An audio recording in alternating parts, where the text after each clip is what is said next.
Now, good morning, children.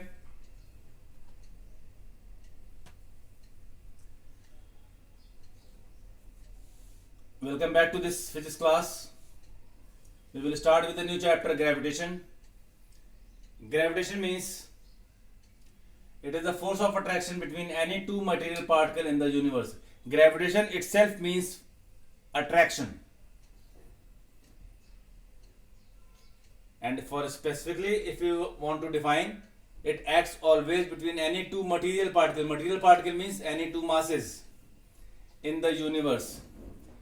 It can be sun, it can be earth.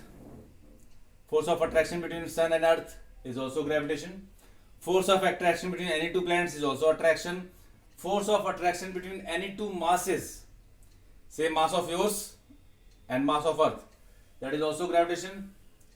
Newton explained this law when he saw that an apple is falling towards the earth in a park. So he concluded this law, which states that force of attraction between any two masses or particle is directly proportional to product of their masses and inversely proportional to square of distance between them. It always acts along the line joining the two masses.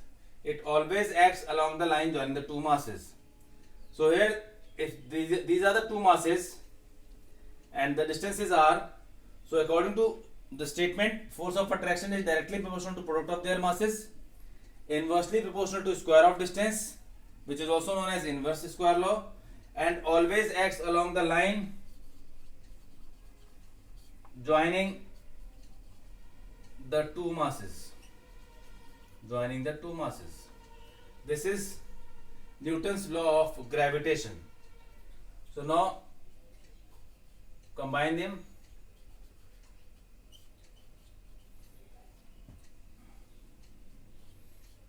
You will get capital G m1 m2 by r square. What is capital G? Capital G is universal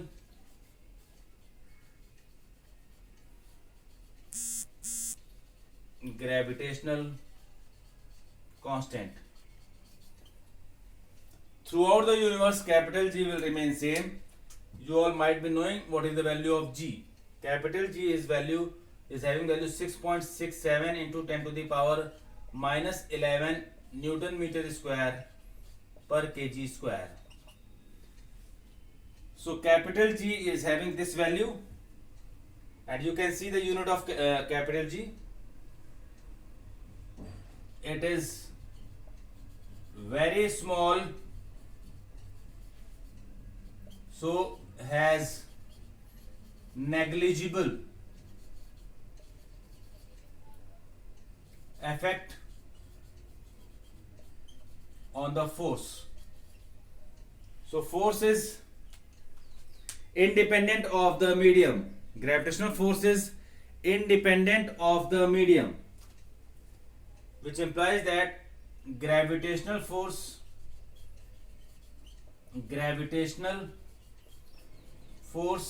is independent of the medium. It never depends on medium. Whether there is a wood, there is glass, there is anything between the two masses, force of attraction will remain, gravitational force will remain same. So you should remember this value 6.67 into 10 to the power minus 11 Newton meter square per kilogram square. Now you need to find the dimension of capital G. So the dimension of capital G. So here make capital G as subject, fr square upon m1 m2. You have done this in dimension also. So dimension of G, f is mlt minus 2, r is l square, this is m and this is also m in square brackets. So you are going to get it as m minus 1 L cube T minus 2. This is the dimension of capital G. Unit you all know.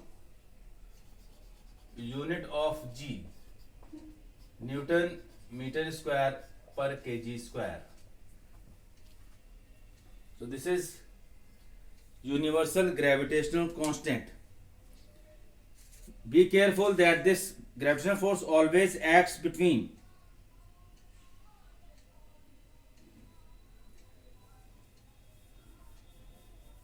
the two masses along the line joining the two masses.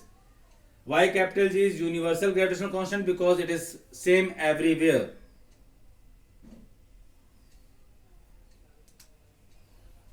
Now, if you want to define capital G, so here if F is 1 Newton, distance between the two masses is 1 meter, R is 1 meter, and or you can say if m1 equals to m2 equals to 1 kg and R is 1, then capital G is equals to F. So numerically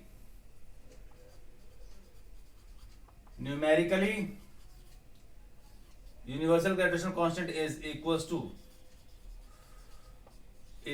to force of attraction between two masses of 1 kg each at a distance of 1 meter apart. This is how you can define capital G numerically. So this is capital G, that is universal gravitational constant. You can get the definition, you are getting the dimension. In terms of dimension, the unit can be kilogram minus 1 meter cube second minus 2. This is also the dimension, this is the unit with respect to dimension of gravitational constant.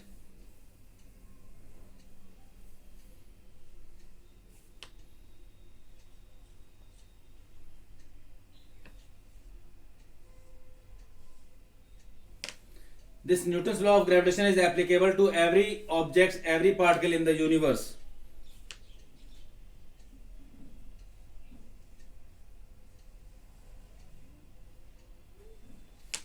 Rotation of moon around earth, rotation of planets around sun can be explained by Newton's law of gravitation.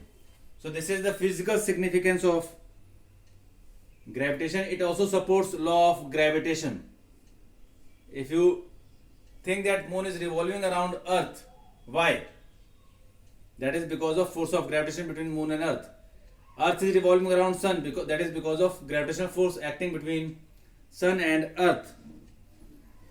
Now let us discuss vector form of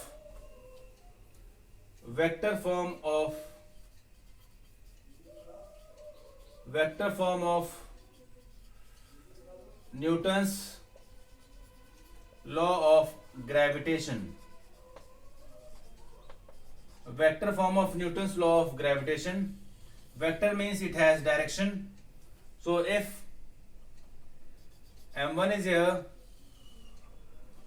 m2 is this, and the distance is r. So if m1 is applying force on m2, so the distance will be taken along this r12 cap. Cap is unit vector. If the force is applied by m2 towards m1, then it is r21 cap. Because only attractive force is there, so m1 apply attractive force on m2 and m2 will apply attractive force on m1. Say for example, m1 is applying attractive force on this, so force acting on 2 because of 1. Force acting on 2 because of 1. Here force acting on 1 because of 2. Now I I am writing force acting on 1 because of 2. Force acting on 1 because of 2. So 2 will apply the force along this direction. So the magnitude is G M1 M2 upon, you all know that R12 is equals to minus R21, exactly opposite, and also R12 mod of R12 is equals to mod of R21, that is equals to R. Magnitude of R12 and R21 is equals to R. Now Gm1 M2 upon R square, this is only magnitude. I have to apply the direction, so I will use unit vector for force acting on 1 because of, so 2 is applying force on 1. So I will take R21. This is equation number 1. Now similarly F21, or you can say, I am writing this again, one more step, G M1 M2 upon R square. In place of R21 I can write R21 upon R. So this F12 becomes G M1 M2 upon R cube, and this is R21. So this is numerical, sorry, this is vector form of Newton's law of gravitation, one form. This is equation number 2. Similarly F21 can be written as G M1 M2 upon R cube, and this is R12. This is again a vector form of Newton's law of gravitation. Now as you can see from 2 and 3, I know that R12 is equals to minus R21. This is mentioned here because both are having opposite direction. Therefore from 2 and 3 you will get it as F12 is equals to minus F21, which verifies Newton's third law of motion. To every action there is equal and opposite reaction. So this is about vector form of Newton's law. Now we will discuss about characteristics of gravitational forces in the next video.